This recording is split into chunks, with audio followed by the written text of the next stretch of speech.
Quando eu soube que o Guillermo del Toro ia fazer uma adaptação live action de Frankenstein, e que esse supostamente era o projeto dos sonhos do diretor, a primeira coisa que eu pensei foi, nossa, seria meu sonho? Não só porque o clássico da Mary Shelley é um livro importante pra mim, e é isso que realmente importa, mas porque o Del Toro é um artista que eu admiro e que tem na sua filmografia obras que, em algum sentido, já são boas adaptações de Frankenstein. Ou, nas palavras do crítico Justin Chang, os filmes do Guillermo del Toro estão cheios de impulsos frankensteinianos. A gente tá falando da mente por trás de O Labirinto do Fauno, Hellboy, A Forma da Água e uma versão gay neurodivergente de Pinóquio que eu adoro. My name is Pinocchio.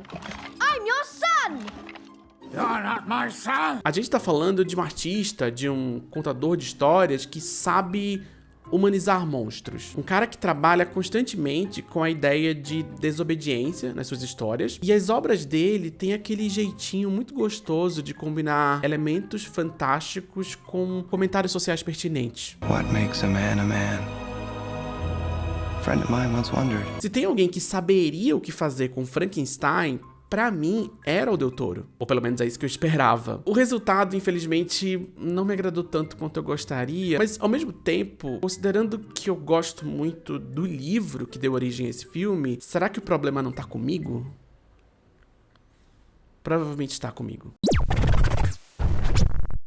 Olá, meu nome é Thiago, mas eu também sou conhecido como A Criatura. O vídeo de hoje vai ser mais simples, mais curto, mais rápido, e eu até queria que vocês me falassem se vocês gostam desse tipo de formato, se vocês acham que faz sentido quando eu faço vídeos assim, se vocês querem que eu continue fazendo vídeos desse jeito. Enfim, eu queria que vocês me dessem um feedback pra eu ouvir, refletir e fazer do jeito que eu quiser, independente de qualquer coisa. Eu quero fazer hoje uma coisa que eu venho evitando fazer já há algum tempo, que é abrir a câmera pra falar mal de um filme. A última vez que eu fiz isso, o pessoal ficou meio gag. Lembro desse programa? Ainda bem que na internet as coisas passam rápido. E sabe o que vai passar bem rápido também? A promoção de Black Friday da Insider. Foi bem suave essa transição, né? Mas sim, o meu aviso publicitário de hoje, antes da gente entrar na discussão, é sobre a Black November da Insider. Um mês inteiro de promoção. Tem várias promoções diferentes todos os dias. E tem também as Flash Promos, que são descontos maiores em tempo limitado. Tudo isso vai até o dia 30 agora de novembro, dá tempo de você escolher bem direitinho a peça da Insider que melhor se encaixa no seu dia a dia, ou várias, vai saber. E a Insider é justamente isso, né? Não é sobre consumo desenfreado, é sobre escolher a longo prazo, com inteligência, se vestir com estratégia, conforto e pensando em durabilidade. E eu já falei aqui várias vezes em outros vídeos, mas não custa repetir. Essas camisetas da Insider eu uso pra tudo. No dia a dia, no transporte, no ônibus, na academia, pra ficar em casa, pra ir pra balada, pra ir pro boteco. Eu acho fascinante como realmente dura e como é adaptável. Tipo, hoje mesmo tá um calor danado aqui dentro de casa, mas a roupa fica sequinha. É uma delícia. E olha só, se você usar o meu cupom, Hora Thiago, junto com os descontos do site, você pode conseguir até 50% off. Clica aqui no link da descrição do vídeo, joga o meu cupom lá e aproveita para se vestir com inteligência. Porque escolher bem também é economizar. Agora vamos de volta pro tema do vídeo. Eu quero fazer um review rápido de Frankenstein, esse filme de 2025 que tá pra estrear agora. Eu pude assistir na Mostra de Cinema de São Paulo e tive muitos pensamentos. Mas como eu já fiz um vídeo grande sobre o livro Frankenstein, eu acho que muita coisa que eu falei sobre essa obra, sobre esse livro, já tá naquele vídeo. Então eu não vou me alongar muito nessa análise. Eu não pretendo aqui fazer grandes comparações com o livro. Eu não pretendo contextualizar demais o livro. É mais um comentário rápido sobre o filme, sobre algumas coisas que eu pensei enquanto assistia ele. Várias coisas que eu vou discutir aqui vão abrir abas para discussões maiores. De repente, um dia eu volto para essas discussões. Mas, novamente, eu não pretendo me alongar demais em nenhum desses assuntos. Isso aqui vai ser um comentário rápido sobre o filme. E olha só, vai ter spoilers leves sobre o filme. Nada drástico, nada que vai estragar a sua experiência, a não ser que você seja meio psicopata de spoiler, que eu acho uma coisa meio estranha de ser. A não ser que você seja meio psicopata de spoiler. Psicopata de spoiler. spoiler. Então se você se incomoda muito com isso, eu já vou deixar esse aviso aqui pra ninguém encher meu saco. Enchendo o saco. Mas basicamente o que eu vou cobrir aqui são pontos relevantes que ligam o filme ao livro. Então, assim, é um livro de 200 anos atrás, sabe? Eu não tenho muita paciência com essa loucura em torno de spoilers, mas eu sei que tem muita gente que se importa com isso. Eu não tenho muita paciência com essa loucura em torno de spoilers, mas eu sei que tem muita gente que se importa com isso. Então o aviso tá aqui. Então vamos nessa? Vamos nessa. What was gonna make your Frankenstein different from the previous ones? Me. Esse aqui é o mexicano Guillermo del Toro. Você provavelmente conhece ele por causa de filmes como O Labirinto do Fauno, A Forma da Água ou Hellboy, Os Seios do Demônio. Desde pelo menos 2008, o diretor vem falando sobre uma adaptação de Frankenstein. Inclusive, ao que tudo indica, ele já estava trabalhando nesse projeto nessa época, mas foi interrompido pela greve dos roteiristas. Numa entrevista para Empire, muitos anos atrás, ele chegou a falar que estava tentando fazer algo além de uma simples adaptação dessa história. Ele queria pegar esse mito, esse universo, esses personagens e combinar com elementos do filme de 1931 e A Noiva de Frankenstein, que é de 1935. E nessa mesma entrevista para Empire, ele comenta que pra ele, os melhores momentos do livro, né, os melhores momentos de Frankenstein nunca tinham sido filmados ainda, mas ele não especifica de qual trecho do livro ele tá falando. Conversas sobre uma adaptação de Frankenstein dirigida pelo Del Toro continuaram acontecendo nos anos seguintes, e nomes grandes tipo Doug Jones e Benedict Cumberbatch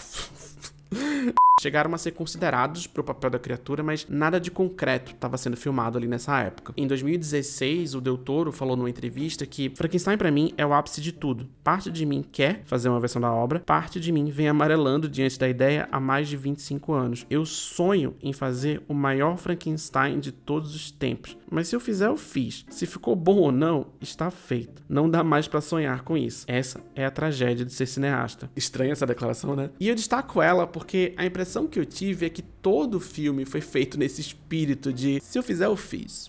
Enfim, antes de eu elaborar demais sobre o que eu não gostei, eu acho que vale falar sobre alguns pontos que merecem seus devidos elogios. E tem coisas que merecem ser elogiadas. Tem cenas bonitas, tem algumas escolhas visuais interessantes, tem um mundo vivo, complexo, vasto. As cenas na neve que abrem o filme são bem poderosas. É o nosso primeiro contato com esse universo e, claro, com a criatura, que é apresentada pra gente como essa força física devastadora que causa destruição por onde passa e que é capaz de encontrar o seu criador onde quer que ele esteja. Esses primeiros momentos carregam um peso visual e um peso físico muito forte. Foi legal de assistir no cinema, foi legal de assistir com uma boa estrutura de som, isso eu posso dizer. Infelizmente, essa experiência não vai estar disponível para a maioria das pessoas, porque Frankenstein do Del Toro é um filme original Netflix. Aí você tira suas próprias conclusões. Enfim, uma outra coisa que vale a pena mencionar é a caracterização da criatura, que pra mim é um dos grandes acertos dessa adaptação. Del Toro se afasta da imagem do monstro eternizada pela adaptação de 1931 e escolhe beber da versão ilustrada por Bernie Wrightson em 1983. E olha que feito interessante, né? Olha que conquista artística interessante. Você reimaginar esse personagem que tá tão marcado na memória coletiva de um jeito totalmente novo e que funciona. Jacob Elord tá muito bem nesse papel do monstro, e olha que pra mim é difícil elogiar um padrão, viu? Mas não tem o que falar, ele tá muito bem. E aliado à direção do Del Toro e ao excelente trabalho de figurino, maquiagem, design de produção, ele consegue transmitir uma certa dualidade dessa criatura, que ganha aqui nessa adaptação uma presença imponente, um senso de ameaça constante, né? Aquele senso de perigo, ao mesmo tempo em que ela também é tomada por angústia, por anseios, ao mesmo tempo em que ela é dona de uma beleza estranha, quase sobrenatural, uma beleza que parece vir de um plano paralelo, sabe? Como se essa criatura não fosse desse mundo. Faria, amor? Toda a sequência do monstro aprendendo a falar, aprendendo a ler ali mais ou menos na metade do filme, é muito bem conduzida e pra mim é o ponto alto do filme. É uma parte muito bonita do livro que nem sempre é lembrada e nas mãos do Del Toro se torna uma parte integral do ethos dessa história. Se tem um legado que eu espero que esse filme deixe pro futuro, é de ter adaptado essa parte do livro, de ter colocado na memória coletiva essa parte do livro, que é muito legal. E tinha um risco grande de não ser tão legal. Tinha um risco grande de parecer forçado, porque o próprio livro demanda que a gente voe um pouco nessa parte, sabe? Mas tudo aqui é orquestrado de um jeito bonito, intimista, tem um tempo dramático cuidadosamente calculado. O ritmo do filme durante toda essa sequência parece respirar junto com o personagem. Eu gostei que o filme para nesse momento pra olhar pra esse personagem. Dá pra sentir na tela o afeto genuíno que o Del Toro tem por essa criatura. Eu acho que essa que é a parte do livro que ele falou que ele queria filmar, sabe? E que bom que ele fez isso, que bom que ele conseguiu fazer isso, porque pra mim é o que valeu. É o grande momento do filme pra mim. Infelizmente, pra além desse grande momento, pouca coisa nessa obra, pra mim, se mantém viva.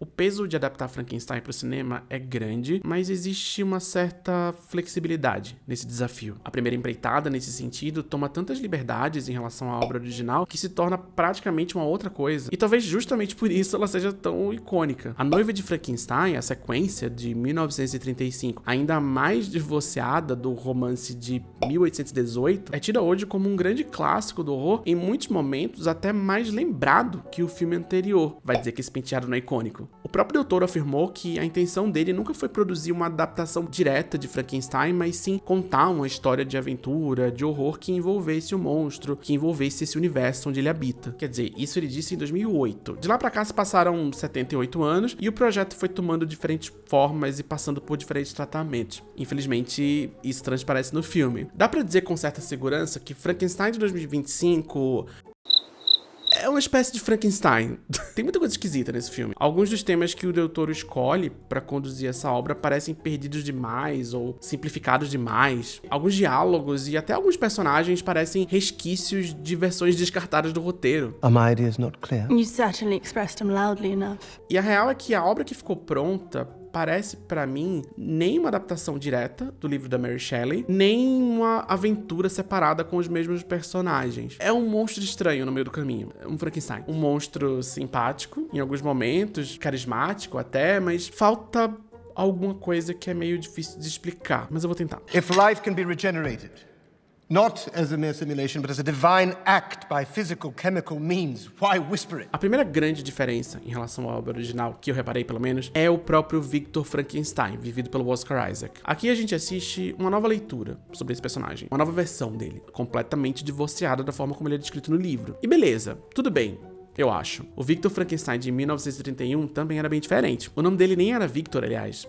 Era Sheila. Mas como eu disse, essa adaptação de 1931 consegue construir algo único a partir dos blocos que a Mary Shelley criou. O diretor, James Whale, eternizou na memória cultural a imagem dessa criatura de tal forma que é até estranho falar a palavra Frankenstein e não pensar nesse bicho com parafuso na cabeça. Ele é tão eu. O que também fica cristalizado no repertório popular a partir dessa adaptação é a caracterização do Victor Frankenstein, que no caso aqui é o Henry Frankenstein. A imagem desse cientista maluco, histérico, com cabelos doidos e obcecado pela ideia de criar uma vida. It's alive, it's alive, it's alive. Bem distinto do personagem do livro, mas icônico à sua maneira. E como eu disse, o Victor de 2025 também é diferente do livro, mas bem menos interessante, na minha opinião, com muito menos apelo pra mim, especificamente. E é isso que importa. Esse Victor é violento, impulsivo, obstinado, e ele aprendeu isso com um pai agressivo. Your face, however, is vanity. Ele é magoado, cheio de angústia, cheio de ressentimentos, cheio de paranoia. Resultado da morte prematura de uma mãe afetuosa idealizada em sua feminilidade. Victor! Tudo aqui tem um gosto de Daddy Issues, o filme. O que em si não é um problema, mas pra mim se torna um quando as estratégias utilizadas pra compor esse tema, pra dar corpo a esse tema, são algumas das mais manjadas da história do cinema. It was my father who gave me that name. Do you know what it means? I believe I do, as conqueror. One that wins it all. Yes, it all started with him. Então você está me dizendo que tudo isso aconteceu por causa de um pai controlador e abusivo? Uau. Florals for spring. Groundbreaking. E tudo isso é ok. eu acho. É menos interessante pra mim, especificamente. E ainda menos interessante quando você compara com a complexidade moral da obra original. É impossível não comparar, né? É literalmente uma adaptação. Eu sei, eu tô comparando com um livro. Que pecado. Mas eu acho que mesmo se a gente fizer o exercício impossível de esquecer que o livro existe, eu acho que sobra pouca coisa pra ser apreciada aqui. Mas deixa eu ver se eu consigo explicar meu ponto com alguns leves spoilers. Ao mesmo tempo que o Del Toro toma liberdades na caracterização dos personagens, todos eles, o final que o diretor quer contar precisa, por algum motivo, manter alguns pontos cruciais da obra original. No livro, o Victor não tem um pai abusivo. Ele não é um jovem solitário. Ele se torna solitário por escolha própria no momento em que ele vai pra faculdade e decide se dedicar inteiramente a esse empreendimento científico ali, de criar uma vida. É só nesse momento que ele fica isolado. A família dele é grande, é presente, é afetuosa. A paixão dele pela ciência, pelos empreendimentos científicos, vem de um lugar ingênuo, juvenil, de um entusiasmo pelas descobertas científicas que reflete justamente o contexto da Revolução Industrial ali naquela época. Um contexto que a Mary Shelley consegue capturar muito bem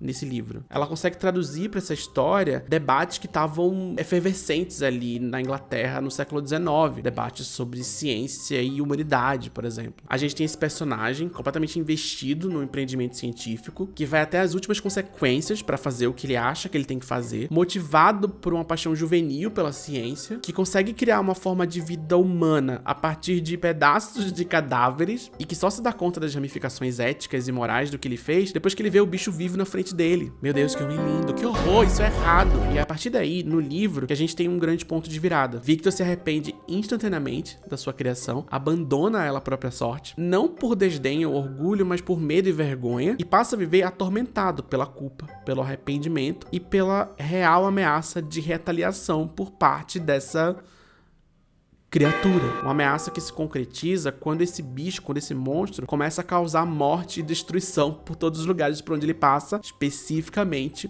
na família do Victor, chegando inclusive a matar uma criança. Ele é tão eu. O Victor de 2025, né? O Victor do Del Toro, por outro lado, tem uma história de vida completamente diferente. Uma mãe morta, um pai controlador que morreu alguns anos depois, um irmão mais novo que mais parece um resquício de uma versão anterior do roteiro onde ele tinha mais proeminência, e um interesse romântico meio atrapalhado e meio edipiano pela neta da atriz brasileira, que é interpretada curiosamente pela mesma atriz que faz a mãe do Victor.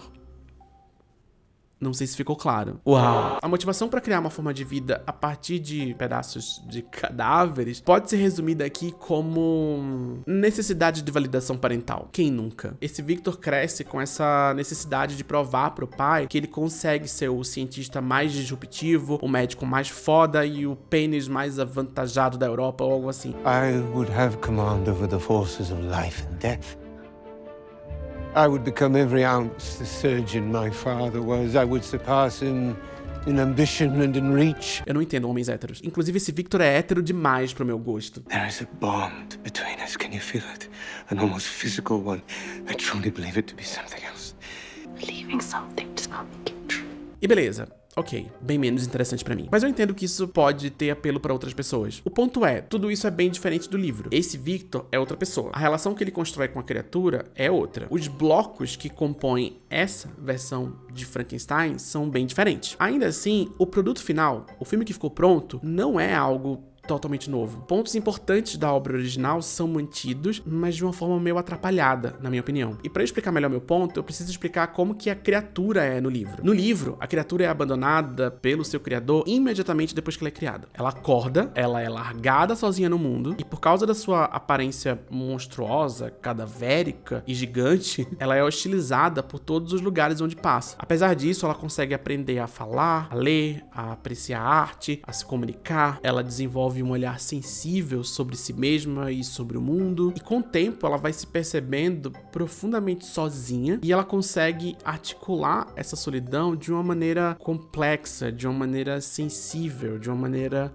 humana. E a partir disso, ela entende que o grande culpado pelo seu sofrimento é justamente o seu criador. Então ela sai obstinada, disposta a destruir tudo que ele tem pra depois pedir alguma coisa. E novamente, chegando inclusive a matar uma criança. E o que eu acho fascinante de tudo isso é a complexidade moral dessa história. A gente tem esse monstro que é profundamente humanizado pela narrativa. A gente é conduzido a empatizar com ele, a empatizar com o sofrimento dele, a compreender a dor dele. É um personagem riquíssimo, complexo, cheio de sentimentos complicados e profundos. Em muitos sentidos, muito próximo do arquétipo do herói romântico torturado, tipo o jovem Werther. Só que em vez de ser um branquelo europeu que morreu de tuberculose aos 22 anos, é uma figura cadavérica com 5 metros de altura que não pensa duas vezes em matar uma criança porque ficou com raiva de ter nascido feia no mundo de merda. Quem nunca? É essa dualidade complexa que me fascina nessa criatura. Ela faz coisas horríveis, mas ela é profundamente humana, igual todos nós. E se você conhece ao menos um pouco do trabalho do Del Toro, você deve saber que ele adora humanizar monstros. O babado dele é mostrar que monstros também são seres humanos e que humanos podem ser extremamente monstruosos. E eu adoro isso. É lindo. O problema é que, pra fazer isso aqui, ele coloca esse monstro numa espécie de pedestal moral, ou algo assim. Ou pelo menos foi assim que pareceu pra mim. Não me entenda mal, esse monstro é uma presença ameaçadora, apesar de ser um branco padrão. Ele é assustador, ele impõe uma presença amedrontadora. Ele até mata várias pessoas no filme, mas ninguém com quem a gente realmente se importa, sabe? E as pessoas com o nome que ele mata é meio por acidente. E novamente, a título de comparação, no livro, ele mata uma criança. Não que eu esteja apegado demais a um infanticídio. Meu ponto é que quase tudo que é explicitamente deplorável ou repugnante sobre essa criatura é removido da história. Pareceu pra mim que, pra ser humanizado, esse monstro precisou ser poupado de complexidade moral. Em contrapartida, o criador, o Victor, é colocado nesse lugar moralmente abjeto. Ele maltrata a criatura, grita, xinga, deixa ela acorrentada durante vários dias e, claro, tenta tacar fogo nela.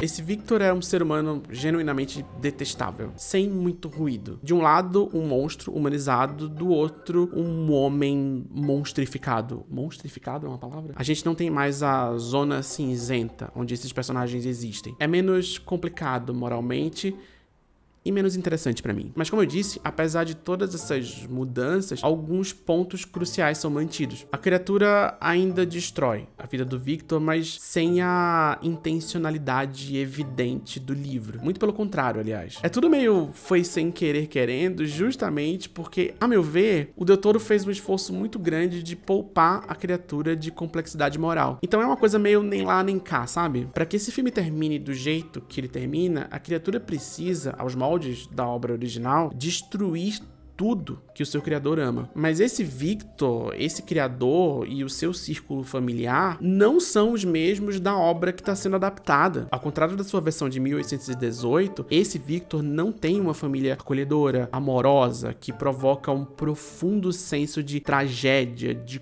culpa quando todos os seus membros vão morrendo por causa da criatura. O próprio monstro do filme não parece ter esse desejo tão intenso de destruir tudo o que seu criador ama. Pelo menos, não do mesmo jeito. Mas como eu disse, o desfecho dessa história demanda um Victor destruído por aquilo que ele criou. Em vez de construir essa destruição passo a passo aos moldes do livro, Del Toro faz os personagens tropeçarem nela quando o roteiro precisa. É meio, ops, destruir tudo que você ama. Foi mal.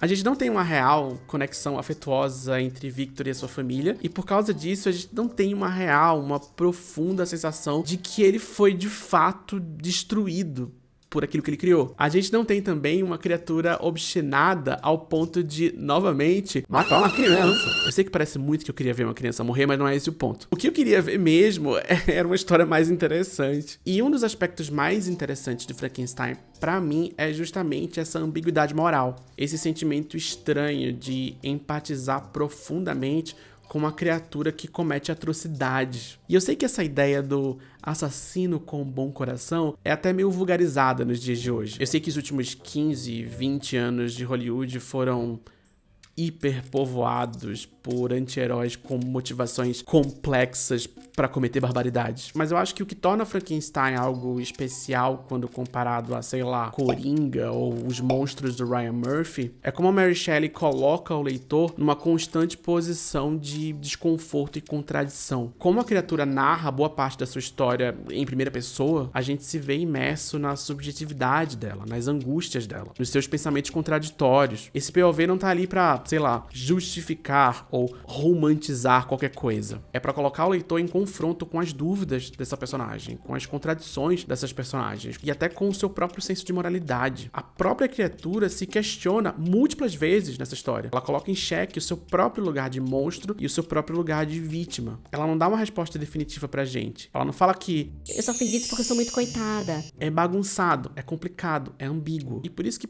pra mim, é mais interessante. E eu não sei quais foram os processos de bastidores que estão por trás das escolhas do Del Toro nessa adaptação. Vai ver, ele realmente queria adaptar essa história desse jeito específico. Eu não sei, eu não tenho como saber. Eu tendo a desconfiar desses projetos que são desenvolvidos em intervalos de tempo tão longos e com tantas pausas e com tantas interrupções e com tantas mudanças de equipe, estúdio, formato, linguagem, sei lá. Eles acabam virando meio Frankenstein mesmo. Mas não deixa de parecer curioso pra mim que uma adaptação de Frankenstein com o selo original Netflix soe tão lavada em seu escopo temático. Enquanto eu assisti esse filme, foi inevitável pra mim lembrar de Drácula de Bram Stoker, o filme de 1992 que também toma muitas liberdades em relação à obra original, mas que tem seu charme próprio, que parte de alguns ingredientes básicos do livro pra cozinhar algo diferente, novo, sexy,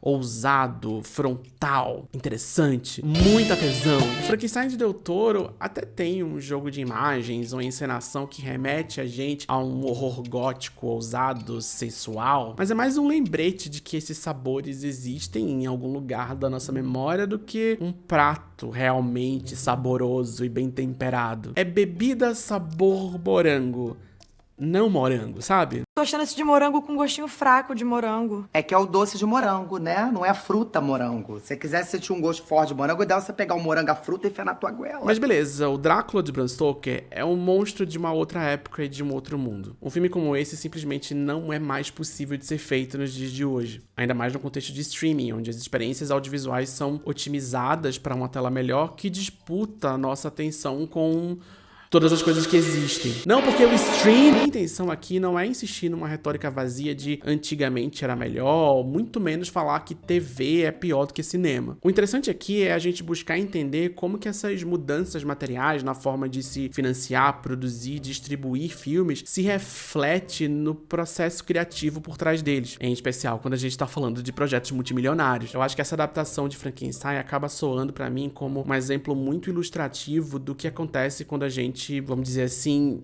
diminui a janela. Nas palavras do crítico Justin Chang, Frankenstein é, portanto, uma tela imensa e fantasticamente elaborada que parece, de modo incongruente, otimizada para a televisão. E devido aos planos limitados de exibição nos cinemas, será basicamente essa a experiência que o público terá. Para aqueles de nós que conheceram seus monstros mais assustadores na escuridão de uma sala de cinema, isso já é uma injustiça por si só, embora uma injustiça que a indústria há muito tempo normalizou. Del Toro talvez realmente tenha nascido para fazer esse filme, mas não tenho tanta certeza de que ele tenha nascido para fazê-lo para a Netflix, que apesar de todo o seu esforço em cortejar autores de prestígio, ainda não conseguiu ou sequer demonstrou interesse em responder a uma pergunta fundamental: o que faz de um filme um filme? Ele tá falando majoritariamente de fotografia, de aspectos visuais de uma forma geral, de encenação, da forma como esses filmes de streaming parecem. Mas eu acho que dá pra gente expandir essa narrativa pra discursos e ideias, sem esquecer, claro, que essas duas coisas não existem separadas. Elas se complementam e se destroem também, se é que você me entende.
Sabia que a palavra Frankenstein também é usada muitas vezes para projetos criativos que são feitos através de remendos de projetos anteriores?